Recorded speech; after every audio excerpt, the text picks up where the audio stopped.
Portugal já escolheu. Um novo ciclo político começa agora. O que vem depois das eleições? Aceda à informação que não cabe numa manchete.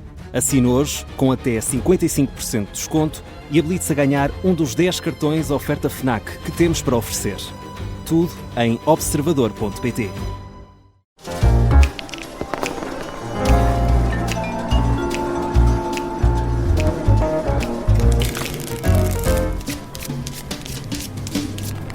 Pelo menos uma mão cheia de intervenções de Passos Coelho nas últimas semanas, a maioria concentrada nesta semana. Um ex-primeiro-ministro que nos últimos anos geriu com pinças os momentos e as intervenções públicas, aparições em que não se coibiu desta vez de criticar diretamente o governo. O que quer Pedro Passos Coelho fica para a jogada da semana no Fora do Baralho, na segunda parte, com a Susana Peralta, o Luís Aguiar Conraria, o Nuno Garopa e o Jorge Fernandes. Sendo que Passos criticou também a escolha de Luís Neves para Ministro da Administração Interna e, a julgar pela primeira carta lançada nesta primeira parte para a nossa mesa de jogo, Jorge, carta de espadas, nisto estás de acordo com o antigo Primeiro-Ministro. Luís Neves não devia ter passado diretamente de Diretor-Geral da PJ para Ministro? Olá Vanessa, olá a todos. Obviamente que não. Quer dizer, acho que a fase que estamos a viver em Portugal é verdadeiramente extraordinária, porque parece que não aprendemos com nada do que se passou nos últimos anos e, enfim, de cada vez que existe um pequeno, não é bem um pequeno escândalo. Vimos o exemplo de Mário Centeno, que talvez foi o escândalo maior quando ele passou do Ministério das Finanças para o Banco de Portugal, e na altura houve, enfim, muita gente insurgiu-se, incluindo de resto muita gente do PSD, porque isto foi feito por António Costa e pelo PS, mas aparentemente não se passa nada e está tudo bem. Aliás, chegámos ao ponto ridículo esta semana. Eu li um artigo de Manuel Carvalho no Público, em que no fundo a ideia que ele defendia, e eu ouvi muitas outras pessoas a dizer o mesmo, é que há que inverter o ónus da prova, isto é, neste tipo de situações, no fundo, tem que ser as pessoas que acham que há uma porta giratória ou que há uma situação menos clara que devem, no fundo, provar qual é o problema intrínseco que está ali em causa, para além, digamos, de uma acusação vagamente genérica de portas giratórias. Inclusive, muita gente de esquerda muito contente, porque, enfim, o Luís Neves disse muitas coisas, um conjunto de, não, na minha opinião, relativas banalidades sobre a existência de racismo nas forças de segurança, isto é, reconheceu que há racismo, embora que eu saiba, e eu, quer dizer, concordo com ele, não tenho motivo para discordar, que eu saiba, nunca fez nada de concreto para mitigar esse problema, limitou-se a enunciar a urbi et orbi. Agora, o problema maior disto tudo nem é exatamente o facto de ele passar da PJ para o Ministério da Administração Interna, embora isto em si também seja problemático.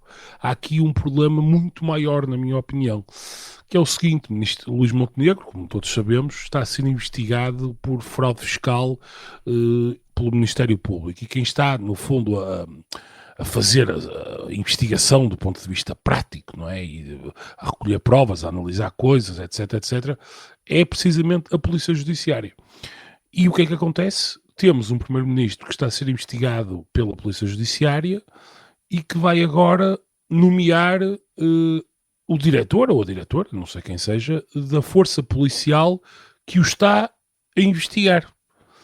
Isto é verdadeiramente extraordinário. Como é que alguém pode achar que isto não tem qualquer problema? Uma pessoa mais cínica, que não eu, claro, uma pessoa mais cínica até poderia pensar que Luís Montenegro, na verdade, o que quis foi conseguir escolher um diretor da Polícia Judiciária que fosse, digamos, um amigo ou uma amiga mais próxima, e que, no fundo, retirar Luís Neves da equação e passá-lo para o MAI é apenas o primeiro passo de alguma coisa que é o verdadeiramente importante, que é conseguir colocar alguém na PJ, tal como de resto, na Procuradoria-Geral da República, não tem alguém, eu não vou ao ponto de dizer que comanda, mas tem certamente ali um amigo, digamos assim, e, portanto, enfim, mas isto talvez seja um excesso de cinismo da minha parte, e talvez seja um excesso de preocupação com a lisura democrática e com o bom funcionamento das instituições, mas aparentemente o Primeiro-Ministro não concorda comigo. Tens aqui já uma primeira assistência, muitas vezes até podes ter aqui a ser alvo de bullying dos teus colegas, mas a verdade é que o Luís Aguiar Conraria concorda com o que disseste, até com o latim que utilizaste. Vamos agora passar para a próxima carta. Nuno, o relatório rápido sobre o acidente do elevador da Glória em Lisboa em setembro do ano passado, que tinha sido prometido pela Autoridade da Mobilidade e dos Transportes, afinal não vai ver a luz do dia. A AMT desistiu, diz que está esclarecida. Tens uma carta de paus? Tenho. Na verdade, a carta nem sei bem para quem é, porque isto é tudo caricato. Deixa-me dizer, ligando com a intervenção do Jorge, que isto também é um regulador onde houve, na altura, discussões sobre portas giratórias e que a AD, os partidos da AD, foram contra a nomeação de Ana Paula Vitorino para este regulador. Portanto, este regulador já foi objeto de polémicas também em termos de portas giratórias. Acontece que este regulador prometeu um relatório independente numa altura em que isto era muito relevante, não só do ponto de vista humano e da tragédia, mas também do ponto de vista eleitoral, porque havia umas eleições para a Câmara Municipal de Lisboa umas semanas depois e era importante haver este esclarecimento. Bem, agora vem dizer que de facto está esclarecido e não faz relatório. Isto levanta duas questões, para mim, curiosas, que é, primeiro, o relatório que existe e a informação que existe não foi disponibilizada por uma autoridade independente, mas sim por uma autoridade dependente, e quer do Governo, quer da Câmara Municipal de Lisboa. Portanto, esperaríamos que é para isso que existe um regulador independente, que era para ter informação independente. Pelo visto, o regulador diz que não é preciso e para isso temos outras entidades. Então, se temos outras entidades, para que é que precisamos de um regulador independente? E depois disse uma coisa ainda mais curiosa, a certa altura, pelo que entendi das declarações que foram forçados a fazer à comunicação social, em visto que assumido que não havia o relatório, que é não têm jurisdição. Mas se não têm jurisdição sobre os elevadores, portanto entendem que os elevadores não são transportes sujeitos à jurisdição do regulador, primeiro então porque é que fizeram intervenções e para que é que andaram a dizer que iam fazer um relatório se não tinham jurisdição, e segundo, partindo do princípio que descobriram que não têm jurisdição depois destes meses todos, não se conhece qualquer intervenção do regulador a pedir ao Governo a alteração da legislação para vir a ter essa jurisdição. Portanto, trata-se mais uma vez de perguntar para que é que serve um regulador e se o regulador não serve para nada, porque é que este regulador existe e nem simplesmente não é extinto na reforma do Estado. Deixa-me só terminar dizendo que isto também é um bom exemplo para a discussão que o país vai ter sobre o fim do controle prévio, porque isto demonstra bem o que acontece quando não há nem controle prévio, nem controle posterior. E, portanto, estamos neste marasmo em que agora vamos estar à espera do Ministério Público, que, aliás, esses são os argumentos do regulador, temos que esperar pelo Ministério Público, e, portanto, este caso daqui a 3, 4, 5 anos, vamos ter a conclusão do inquérito do Ministério Público e veremos, então, se há ou não há arguidos neste caso. Portanto, fica a dúvida para que é que serve este regulador e porque é que não extinguimos simplesmente este regulador poupando recursos ao Estado e aos contribuintes. É a pergunta que deixas nesta primeira parte e também tens insistido noutros programas nessa questão do controle prévio. Vamos ainda a mais uma carta. Por falar em relatórios, em diagnósticos, Susana Peralta, 8 meses depois do anúncio de que a FCT ia acabar e que ia ser integrada na nova Agência para a Investigação e Inovação, o Governo veio pedir agora, em janeiro, uma análise, e esta foi rápida, ao Sistema de Ciência e Inovação. Lanças aqui uma carta de ouros. É uma carta de ouros para a eficácia absolutamente incomparável deste grupo de trabalho. Deixa-me dizer que, como esta nova agência se chama AI ao quadrado, talvez seja essa a explicação, talvez nós estejamos agora aqui a entrar numa fase quadrática da velocidade de diagnósticos neste país. Vanessa, eu tenho aqui o despacho de nomeação do tal grupo de trabalho, determina a criação de um grupo de trabalho com a missão de proceder à análise do ecossistema nacional de investigação e inovação. Atenção, a análise do ecossistema nacional de investigação e inovação. A palavra ecossistema, para mim, invoca algo de realmente bastante complexo para se proceder a uma análise. Tu disseste em janeiro, mas de facto este despacho data de 17 de fevereiro e as conclusões do grupo foram apresentadas uma semana depois, no dia 24 de fevereiro. Depois, de facto, as notícias dão conta de que o grupo terá começado a trabalhar em janeiro, mas, digamos, objetivamente, formalmente, este grupo trabalhou durante uma semana. E durante essa semana teve que ir à procura, então, dos indicadores da inovação, da produção de ciência neste país para fazer um diagnóstico. Há aqui tanta coisa errada. Bom, obviamente, e eu repito, os meus ouros são, de facto, para a rapidez e para a eficácia deste grupo de trabalho. Eu devo dizer que é possível, como ele é composto apenas de homens, se deva a isso a tal eficácia, porque toda a gente sabe que as mulheres não têm grandes capacidades para este tipo de diagnósticos técnicos. Mas depois há aqui muito mais coisas erradas, não é? Que é, de facto, como tu dizes, 8 meses depois do anúncio da criação desta agência ao quadrado, vamos agora finalmente criar um grupo de trabalho para fazer, no fundo, o diagnóstico do que era preciso, suponho eu, corrigir e depois desenhar a nova agência em função dessas falhas que seria necessário ou desejável colmatar. Depois há, de facto, o problema do grupo de trabalho ser constituído apenas por homens. Já agora o gabinete do ministro Fernando Alexandre achou que essa questão colocada parecia irrelevante, foi a resposta, e depois deu como argumentos que o presidente do Conselho dos Reitores da Universidade Portuguesa é um homem, das universidades é um homem, que o presidente do Conselho Coordenador dos Politécnicos também é um homem, mas depois, o presidente da Academia das Ciências de Lisboa é outro homem.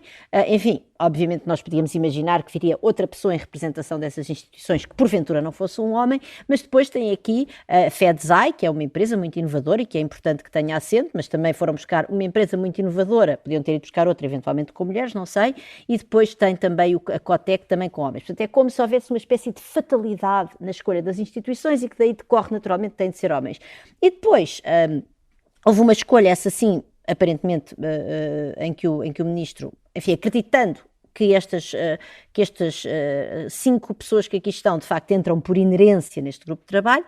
Há uma outra escolha que era do seu coordenador e aí é extraordinário porque é não só um homem, como é o marido da Madalena Alves, que é a presidente da FCT. Portanto, esta pessoa que é casado com uma das agências que se vai fundir na nova agência AI ao quadrado, é quem está a fazer o relatório, enfim, o diagnóstico neste tempo recorde. Esta história é tão errada, que é difícil. É difícil, olha, sinceramente, é difícil encontrar alguma coisa que se aproveite nesta história triste. E os teus ouros são, portanto, como se percebeu, carregados de ironia. Vamos para a carta que falta nesta primeira parte, do Luís, e é para o Supremo Tribunal Norte-Americano, uma carta de ouros, por ter considerado ilegais as tarifas de Donald Trump. Pode ser copas, dado que a Susana já esgotou os ouros. E pronto, tem a ver com a recente decisão do Supremo Tribunal Norte-Americano, que basicamente invalidou parte, não é totalmente, mas parte do uso que Trump tem feito das tarifas e das pautas aduaneiras. Especialmente aquela parte de atacar uns países, olha, tu pagas uma tarifa tanto, tu pagas uma tarifa tanto, lembrando uma coisa que é óbvia, por mais que a retórica de Trump diga ao contrário, que é tarifas são impostos. É um imposto. Aliás, o imposto não é muito diferente do imposto como o IVA, quer dizer, só que neste caso é às importações, em vez de ser ao consumo, é um imposto.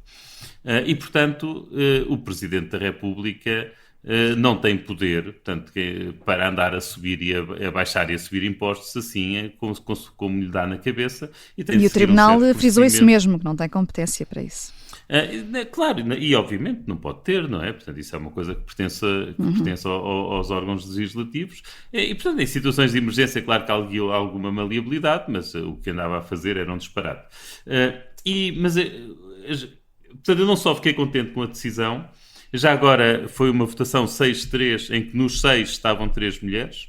Portanto, aqui para a Susana ficar contente. Portanto, aqui do lado mau, na minha opinião, só estavam homens. Portanto, os 3 que votaram contra, aliás, que votaram a favor da constitucionalidade, portanto, que estiveram em minoria, eram os 3 homens. Mas eu aqui acho particularmente relevante porque se estava a criar a ideia de que este Supremo Tribunal, estes 6 juízes, 5 juízes daqueles 6 mais conservadores, que eram paus mandados de Trump. E era importante limpar essa imagem até para a confiança no sistema e a confiança de que os checks and balances se continuam a verificar. E, portanto, o facto de na maioria, naqueles 6 que votaram contra a vontade de Trump, estarem 2 dos juízes que foram por ele nomeados, acho que isso é particularmente saudável e mostra que o Supremo Tribunal não está capturado por Trump. O que tem as suas opiniões, obviamente, e são cabeças pensantes, têm a sua cultura jurídica e constitucional, mas não são para os mandados de Trump, e isso é muito bom.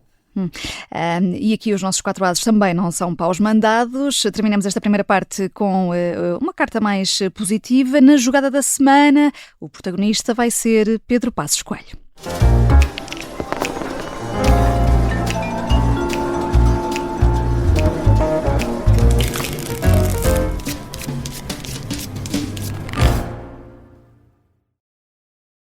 Tinha que piar fininho e fazer as coisas em condições, senão não tinha direito a iniciação nenhuma. Esta é a história de como dezenas de portuguesas se tornaram seguidoras de uma seita controlada por um guru manipulador. As pessoas podem ser manipuladas e levadas a fazer coisas impensáveis. Episódio 5. No quarto do guru. Os segredos da seita do yoga. É uma série para ouvir em 6 episódios que faz parte dos Podcast Plus do Observador. É narrada por mim, Daniela Roy, com banda sonora original de Benjamin. Os Podcast Plus do Observador têm o apoio da Kia.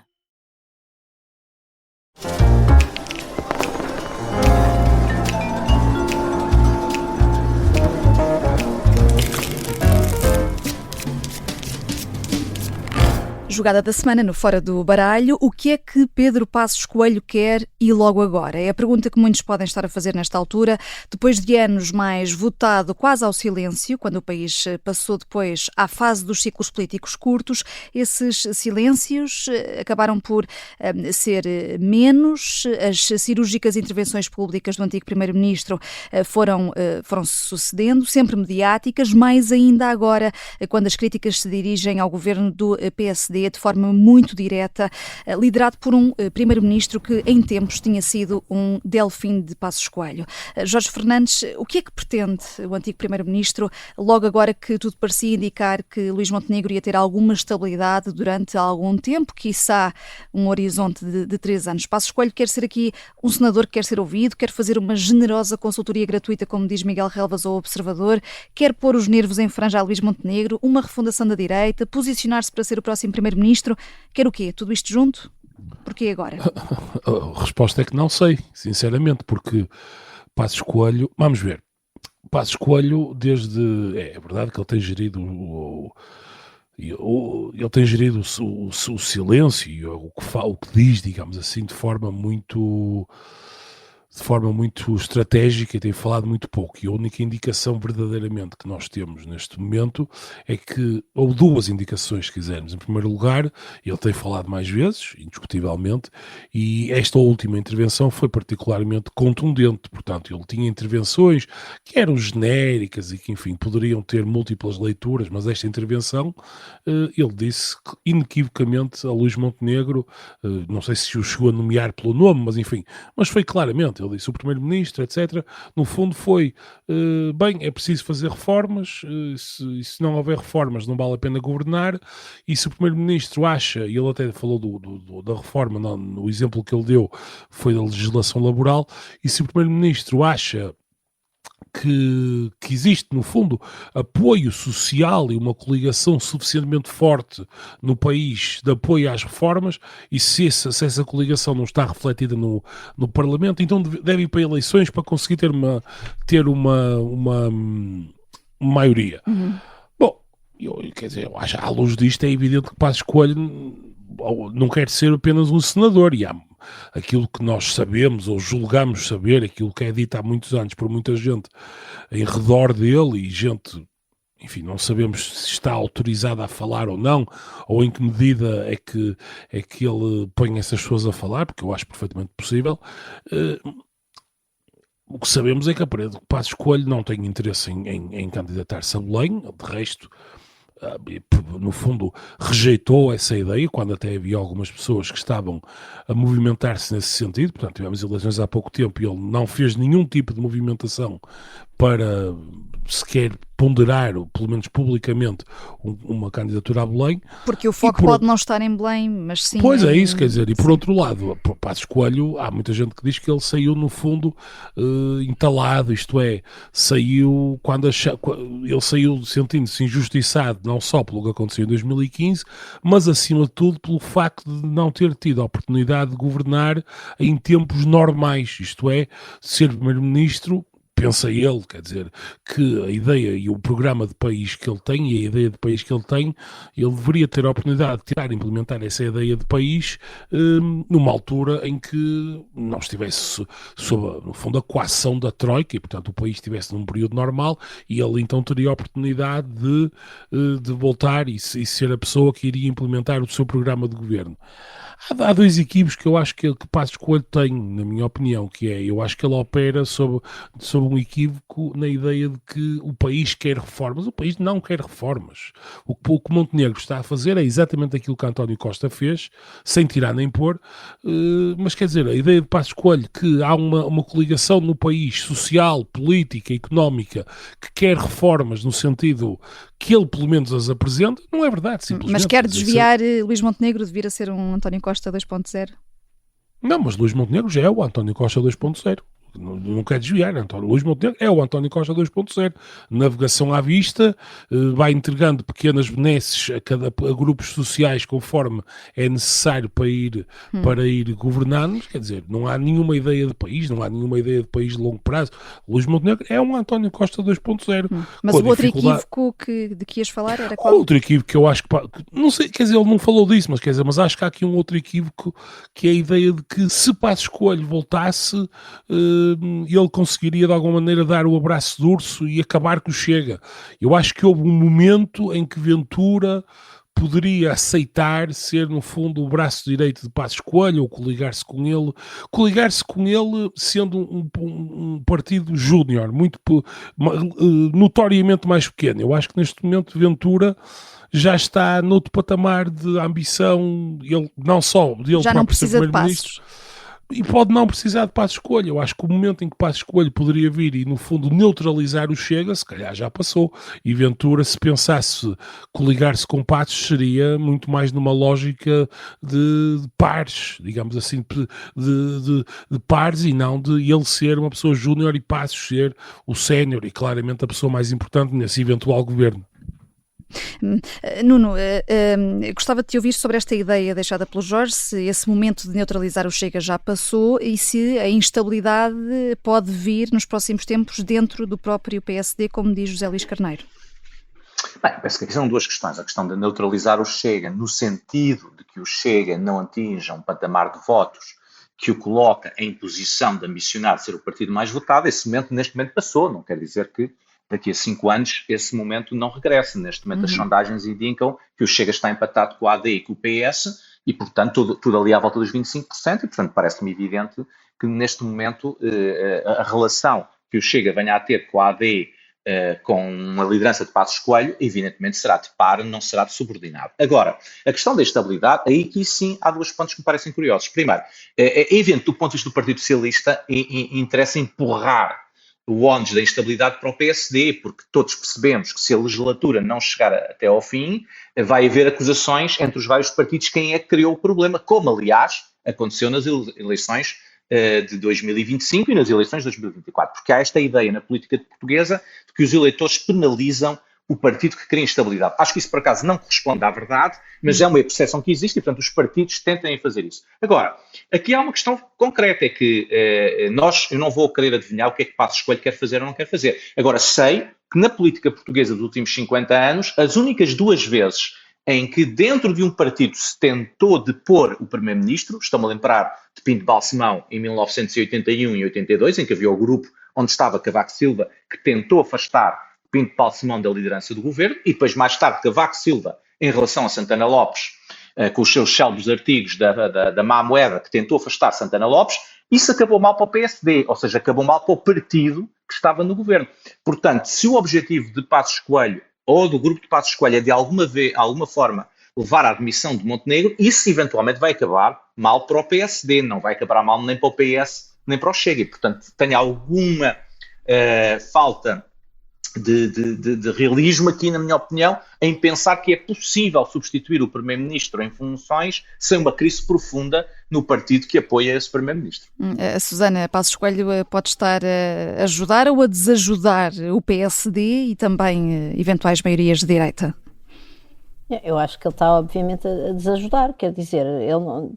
Se Passos Coelho tem um projeto para o país e para a direita, ele tinha que se apresentar a eleições com esse projeto. Nunca se apresentou a eleições, enfim, nunca se apresentou desde 2015, que não se apresenta a eleições. Gosta de atuar assim na retaguarda, um bocadinho como quase uma inevitabilidade, uma espécie de Dom Sebastião que vai chegar e que em algum momento, não é, há uma grande percentagem de pessoas que acredita que é quase uma inevitabilidade, que um dia ele vai chegar e que vai, de facto, finalmente reunir a direita. Portanto, eu não tenho nada claro que hoje em dia ele tenha essa capacidade. Eu julgo que as próprias eleições presidenciais foram um sinal de que esse projeto de uma união da direita que inclua o Chega não é bem visto por uma grande maioria do eleitorado. Portanto, houve uma enorme confluência de vontades em torno de um candidato que é um militante do Partido Socialista contra André Ventura. E, portanto, essa visão que André Ventura, de resto, ensaiou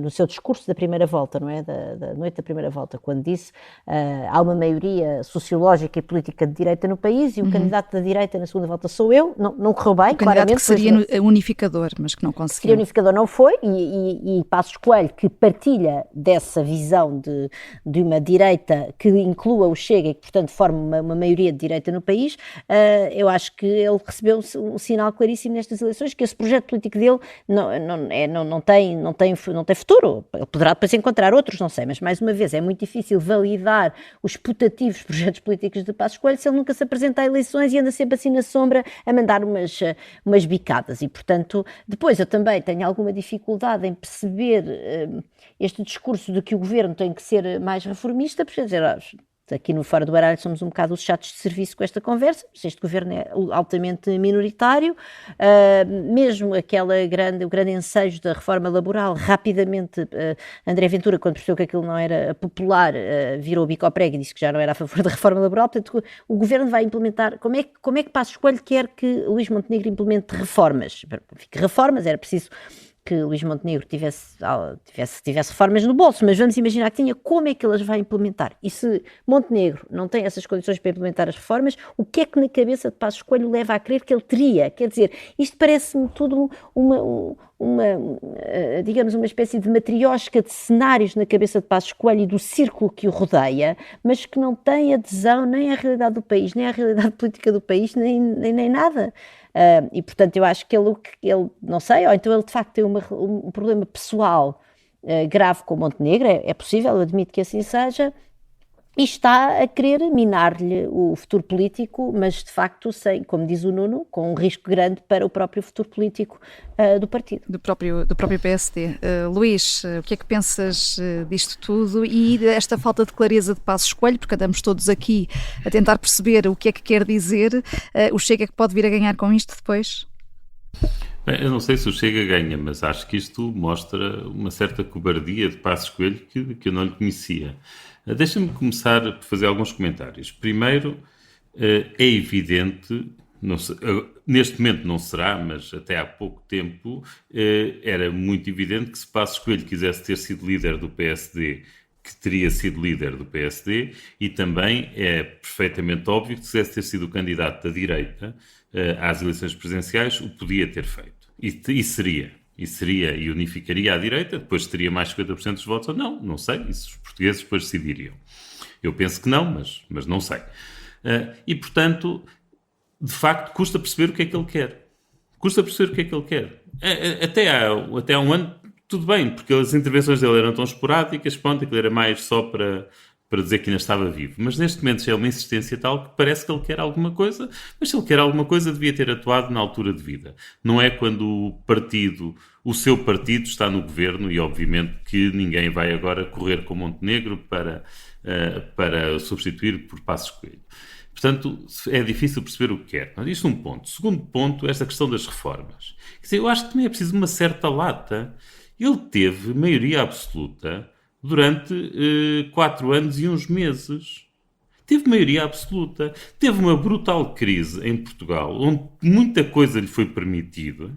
A primeira vez que houve um travão a fundo em relação àquelas coisas que ele pretendia fazer e não o deixaram fazer foi quando veio com aquela palermice da TSU, de baixar a TSU para as empresas e aumentar para os trabalhadores, o que seria uma transferência de milhares de milhões de euros do fator trabalho para o fator capital. Quer dizer, só nessa altura é que lhe puseram algum travão. Mas tirando isso, ele basicamente fez as reformas que podia e que quis fazer. E a única que fez, que eu me lembro, relevante, é a do mercado laboral. Mas o contexto em que governou também foi muito especial. Foi muito mais favorável. Foi muito mais favorável. Tinha uma maioria absoluta, tinha uma troika a pressioná-lo, tinha acordos com o FMI, tínhamos um documento do FMI que até era um documento bastante razoável, de várias páginas, com um elenco de reformas que Portugal devia fazer. É mais fácil fazer reformas num contexto desses, de aperto, do que... Claro. Então, ouve lá, o PSD quis descongelar as propinas. O PSD descongelou as propinas das universidades e 3 semanas depois o PS e o Chega coligaram-se para congelar as propinas outra vez. Então, mas estamos a comparar um governo com outro? A capacidade que ele teve enquanto esteve à frente com a capacidade que este governo tem? Este governo não tem capacidade para nada. É mesmo isto. O exemplo das propinas é óbvio. Estão congeladas há 7 ou 8 anos. Neste momento há universidades que estão com algumas dificuldades por causa disso. Mas pronto, não quero entrar nessa discussão que agora é aqui um bocadinho mais técnica. E o governo descongelou, 3 semanas depois aqueles 2 partidos juntaram-se e o governo quer fazer um layoff com 75%, ou lá o que é. Acho que é 75%, não é? Mantendo 75% dos rendimentos dos trabalhadores. O PS e o Chega coligam-se e obrigam a que seja 100% e fazem com que o déficit aumente. Claro que este governo não tem capacidade nenhuma para fazer reformas e que venha o primeiro-ministro, que teve uma oportunidade única para as fazer. E que, na verdade, a única que fez foi a única reforma verdadeiramente relevante que fez foi a do mercado laboral. É também, na verdade, a que este governo está também a tentar fazer, e, na verdade, é provável que também assume. Quer dizer, é preciso uma certa lata. E depois, a receita que dá é, então, o governo que faça as propostas, se elas forem chumbadas, que se apresente novamente a eleições. A sério? A sério? Outras eleições? O quê? Já em 2026? Tivemos em 24, tivemos em 25, mas ter em 26. Quer dizer, isto é o quê? Isto é lançar o caos? Quer dizer, se passamos a ter eleições todos os anos e sempre que o governo quiser fazer uma reforma e não for aprovada, sujeita-se a eleições, pede uma clarificação aos portugueses. Tenham lá paciência. Temos eleições todos os anos. Isso não faz... Eu não consigo perceber... O Passos Coelho, acho que neste momento está a fazer mal ao país. Não é só ao seu governo. Deixa-me só clarificar que a questão do layoff é 66%. O governo primeiro tinha dito 100% e depois 2/3. 2/3, exatamente. 2/3, exato. Sim. Obrigado. Sim. Jorge Fernandes, estamos quase aqui a terminar, mas gostava ainda de te ouvir também sobre como é que fica o Partido Socialista no meio disto tudo. José Luís Carneiro tem aqui uma janela de oportunidade, está a saber tirar partido, pelo menos disse que não será pelo PS que haverá instabilidade, está preocupado com a instabilidade na AD. Será que Passos Coelho tem este peso para causar tanta moça e durante muito tempo, ou isto vai ficar mais na bolha mediática e política e depois toda a gente se esquece disto? Eu acho que o José Luís Carneiro aqui não tem, ele é como um espectador, no fundo, como nós somos. Há pouco o PS está de pés e mãos atados e não há muito que possa fazer neste momento. José Luís Carneiro cometeu de resto um erro, há 2 semanas talvez, quando se entusiasmou e disse que António José Seguro agora ia para Belém e ia, no fundo, ajudar o PS, quer dizer... Está completamente de cabeça perdida, não é? Porque António José Seguro vai para Belém e vai fazer naturalmente, vai ser um presidente institucionalista, estável, quer dizer, não vai para lá implementar, nem foi de resto, nem está mandatado para isso, para ir implementar o programa do Partido Socialista. E portanto José Luís Carneiro, no ponto atual da situação, o que de resto é esperar, quer dizer, neste momento não tem grande margem para, quando chegar ao próximo Orçamento de Estado, que será o próximo verdadeiro teste à estabilidade política, José Luís Carneiro possivelmente vai ser quase obrigado, digamos assim, como é que se diz? Portanto,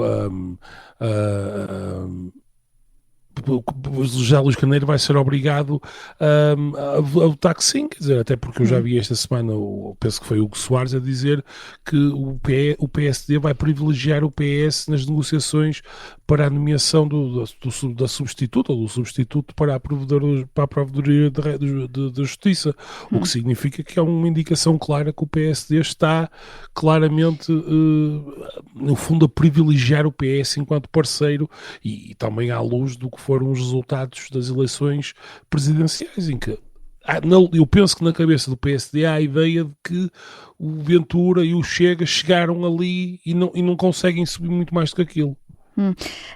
Vamos só terminar, Susana Peralta, com umas declarações de última hora do Ministro da Reforma do Estado, Gonçalo Matias, a propósito das declarações de Passos Coelho. Também reagiu.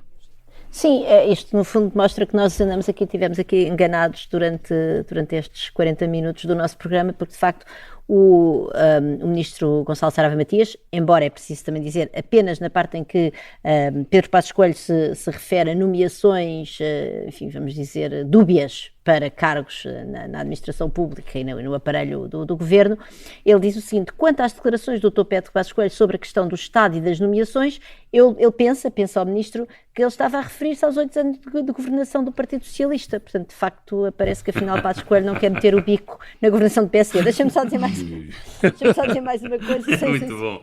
Mas olha, mas o Ministro esteve bem. O Ministro esteve bem. A dizer isso esteve bem. É muito bom. Mas pronto, mas eu queria dizer que, atenção, isto só mostra precisamente o mal-estar que Pedro Passos Coelho gera dentro do governo, não é? Porque para o Ministro Saraiva Matias ter que vir sacudir a água do capote desta maneira tão pouco credível, isto de facto mostra que há um problema. Já depois de Hugo Soares também ter dito que Passos estava redondamente enganado. Só 30 segundos, Vanessa. Quer dizer, eu não sei muito bem o que é que Gonçalo Matias está a pensar relativamente a isto, mas eu ouvi as declarações integrais de Pedro Passos Coelho e são absolutamente inequívocas. Ele está a falar de Luís Montenegro. Ele pensa mesmo que nós, como é evidente, ele está a gozar e absolutamente inequívoco. Não há margem de interpretação. Ele não está a fazer uma piada, Luís. Ele está mesmo a tentar fazer um spin. Não está nada. Não há margem para interpretação. Nuno, não é possível. O PSD ficou acossado como nunca, Nuno. Só para fechar mesmo. Não, é evidente que o PSD tem aqui um problema, porque, repara, não é só o PSD. Este PSD é o PSD do Passos, não é o PSD de Rio. Isto é o PSD do pacismo. E ter, neste momento, uma guerra com Pedro Passos Coelho, de facto, coloca este pacismo, essas duas versões do pacismo em choque, coloca o PSD numa situação muito complicada, muitíssimo complicada mesmo. E vamos ver as outras intervenções de Pedro Passos Coelho. Também tem agenda este sábado, por exemplo. Vamos ver se há mais aparições também nos próximos tempos. Já sabe que as nossas aparições são sempre sextas, às sextas-feiras, depois das 7 na Rádio Observador. Hoje foi um pouco mais cedo por causa do futebol. Estamos também sempre em podcast. No domingo ainda vamos responder a perguntas dos ouvintes. Esta semana é com o Nuno Garopa. Eu sou a Vanessa Cruz, sempre fora do baralho. Bom fim de semana.